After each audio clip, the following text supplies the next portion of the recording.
Hello दोस्तों, आप लोगों का एक बार फिर से स्वागत है हमारे चैनल में। दोस्तों, आज हम बात करेंगे दूसरे शासक वंश यानी कि खिलजी वंश के बारे में।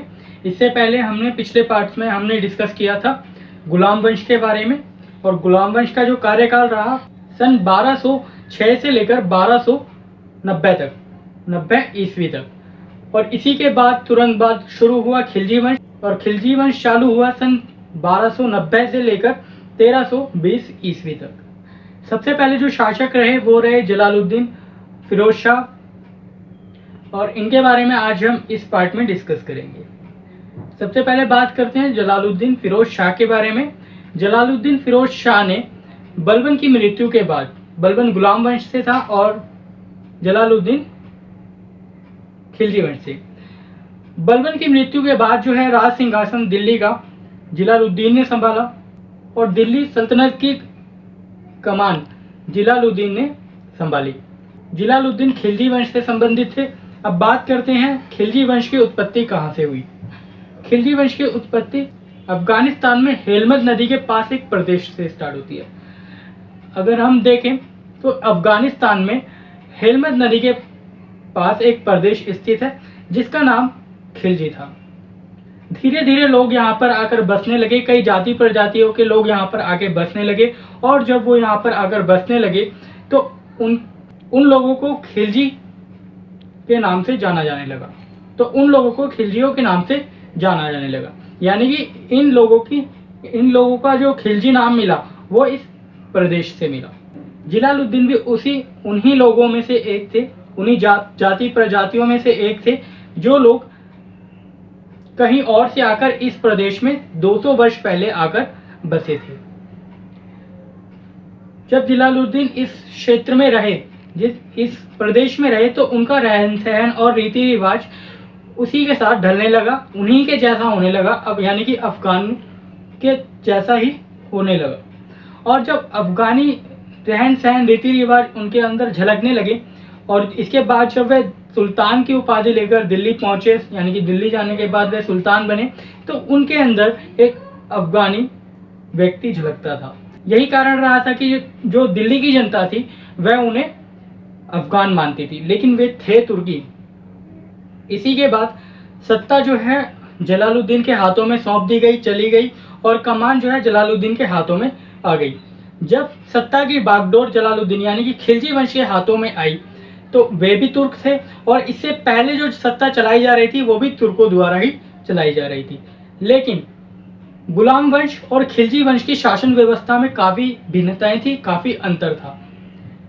जब सत्ता की बागडोर खिलजी वंश के हाथों में सौंपी गई, उस समय तुर्कों की श्रेष्ठता पर काफी प्रभाव पड़ा। वह लगातार कम होती चली गई और एक दिन वह समाप्त भी हो गई। दूसरे पहलू पर गैर मुस्लिम तुर्कों और भारतीयों का प्रभाव लगातार बढ़ता रहा, उनके प्रभाव में लगातार विस्तार होता रहा।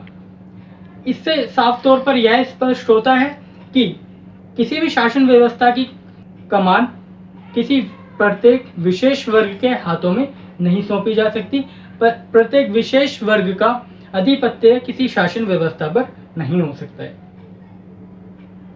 अगर हम यहाँ पर खिलजी वंश से गुलाम वंश की अगर तुलना करें तो कुतुबुद्दीन ऐबक से लेकर बलबन यानी कि गुलाम वंश के पहले शासक और अंतिम शासक के हाथों में जब सत्ता थी, जब वे सत्ता संभाल रहे थे, तब वे केवल इसी बात के पीछे लगे हुए थे, इसी चीज को सुनिश्चित करने में लगे हुए थे कि राज्य को सुरक्षित कैसे रखा जाए और उसे सुदृढ़ कैसे बनाया जाए।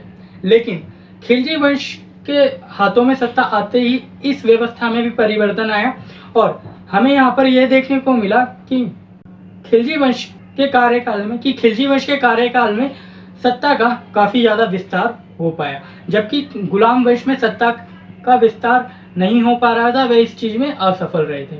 लेकिन खिलजी वंश में यह सब कुछ संभव हो चुका था। जलालुद्दीन की अगर हम बात करें, जलालुद्दीन एक योग्य सेनापति था, और वह अपने योग्यता के आधार पर ही एक सेना मंत्री बन पाया था। कैकुबाद के अंतिम दिनों में वह सेना मंत्री के पद पर रहा, और इसके अलावा वह भारत में खिलजी कबीलों का प्रधान भी रहा, और इसी के साथ साथ वह दरबार में गैर तुर्की मुसलमानों का प्रधान भी रहा था।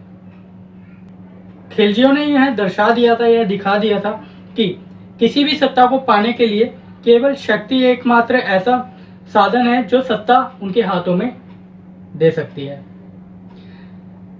शक्ति होने के बाद उन्हें शासन में ना किसी जनसाधारण की जरूरत पड़ी, ना ही किसी तरह के चुनाव की जरूरत पड़ी, यानी कि केवल शक्ति के आधार पर ही उन्होंने सत्ता को अपने हाथों में ले लिया था।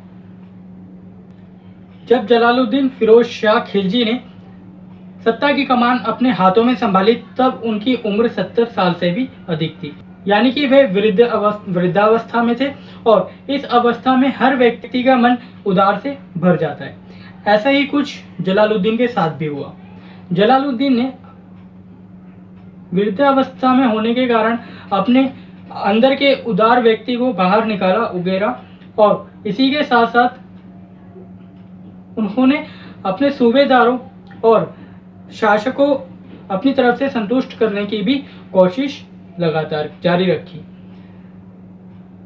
यहाँ तक ही नहीं, शासकों को वे संतुष्ट करना चाहते ही थे, इसी के साथ साथ उन्होंने कई लुटेरों को और कई दुश्मनों को भी माफ कर दिया था और इसी कारणवश वह अपने भतीजे यानी कि अलाउद्दीन खिलजी के षड्यंत्र में फंस गए और वहां पर उनकी हत्या कर दी गई। तो दोस्तों, इस पार्ट में हमने जाना जलालुद्दीन के बारे में, जो खिलजी वंश का पहला शासक था। जलालुद्दीन का जो कार्यकाल रहा वह रहा सन 1290 से लेकर 1296 ईस्वी तक। इनके बाद इनकी मृत्यु हो गई। इनकी मृत्यु का क्या कारण रहा और इनकी मृत्यु के पीछे किसका हाथ था और किस तरीके से इनकी मृत्यु की गई, इन सभी चीज़ों के बारे में हम अपने अगले पार्ट में डिस्कस करेंगे, पढ़ेंगे। अभी फिलहाल इस पार्ट में इतना ही। हमारी आपसे फिर से मुलाकात होगी हमारे एक नए पार्ट में, जिसमें इसके पतन के बारे में आपको बताया जाएगा। आपको यह पार्ट कैसा लगा हमें ज़रूर बताएं। क्या नहीं बता सकते? ज़रूर बता सकते हैं आप। हम अपने कमेंट बॉक्स में कमेंट करके हमें यह बता सकते हैं कि आपको यह पार्ट कैसा लगा, इससे पहले के पार्ट कैसे लगे। और अगर आपकी कोई क्वेरी हो तो वह भी आप अपने कमेंट्स बॉक्स में पूछ सकते हैं, हम उसका अवश्य आंसर देंगे, उत्तर देंगे। फिलहाल के लिए इतना ही। हमारी आपसे फिर से मुलाकात होगी एक नए पार्ट के साथ, खिलजी वंश के साथ, एक नए शासक के साथ। तब तक के लिए घर पर रहिए, खुश रहिए, सुरक्षित रहिए। धन्यवाद।